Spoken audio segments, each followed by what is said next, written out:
Assesseur Testoline, la finale régionale des batailles de Rennes approche. C'est le moment le plus opportun pour tirer un bilan sur l'état de santé du monde agricole valdôtain. C'est un moment très délicat pour l'agriculture valdôtaine, bien sûr, car il y a évidemment des problèmes financiers, mais c'est aussi un moment où l'agriculture valdôtaine est en train de réagir pour arriver à attraper des résultats qui, dans d'autres moments, n'étaient même pas attendus. On cherche à nouveau de se rapprocher à la qualité de nos produits, à l'unicité de nos produits, dans un domaine très difficile bien sûr, mais qui nous caractérise pour la spécificité de notre territoire et de tout ce que notre territoire est à même de donner. Il y a des moments importants pour condiviser la qualité de nos produits. Dans cet automne tout à fait particulier, on a eu le plaisir de pouvoir organiser des moments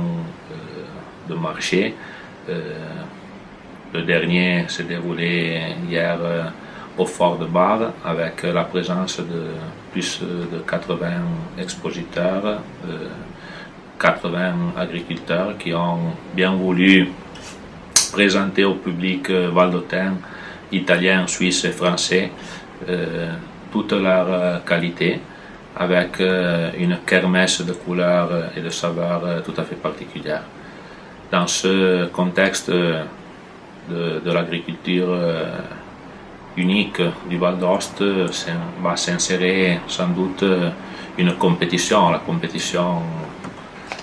par excellence de notre territoire, la bataille des Rennes qui verra dimanche prochain un moment le plus important de toute l'année. À la Croix-Noire sera la 57e finale du concours régional. Après 21 éliminatoires,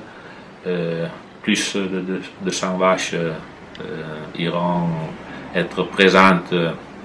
à Saint-Christophe pour cette finale qui est toujours un moment de fête pour le Val d'Aoste, pour l'agriculture valdôtaine, même dans une période,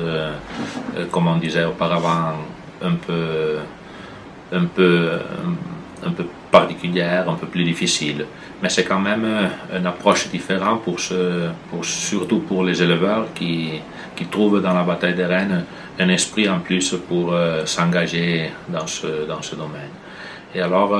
voilà que avec cette initiative qui arrive de très loin, qui nous a permis de croître même pour ce qui était la recherche dans la situation des bêtes, dans l'amélioration de la race. C'est un moment très important, pas seulement pour l'agriculture, mais pour toute la culture valdôtaine qui va se renouveler dans la tradition. L'assessorat est en train de travailler pour la promotion des produits du terroir avec plusieurs initiatives, comme vous l'avez rappelé à présent, le marché aux formes, également la bourse des produits et d'autres encore. Pour ce qui est la représentation des qualités de nos produits, il y a plusieurs initiatives que l'assessorat a bien voulu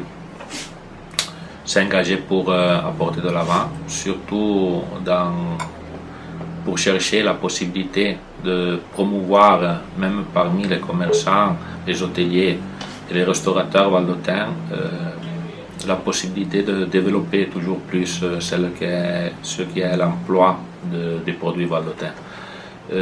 C'est une partie importante à transmettre à toutes ces catégories parce que seulement la spécificité de notre terroir peut nous donner des chances en plus pour tirer davantage de tourisme. Et pour cela faire, on a beaucoup travaillé pour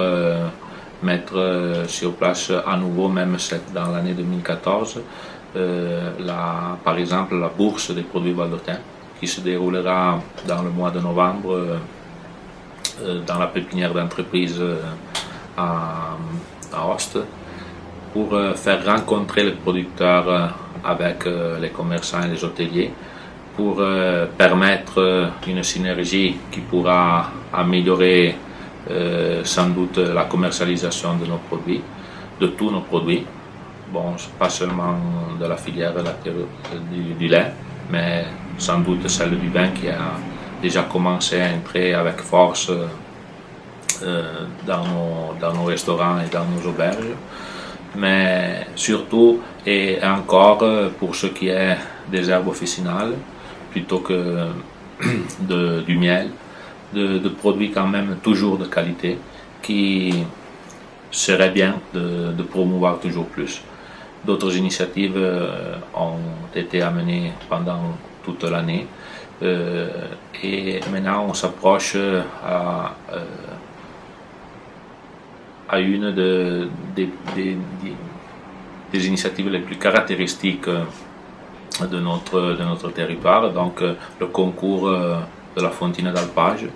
un concours très important pour faire connaître que dans nos alpages, il y a des gens qui travaillent dans une façon qui revient au siècle en arrière, mais qui a toujours cherché de se renouveler et pour produire toujours plus de produits de qualité, une Fontine qui puisse être payée dans une façon correcte et qui puisse représenter dignement le Val d'Ost, pas seulement sur notre territoire, mais surtout ailleurs, surtout dans les réalités voisinantes, mais aussi à l'étranger. Parce que c'est quand même un produit de qualité, un produit important, un produit que représente notre région vraiment au 100%.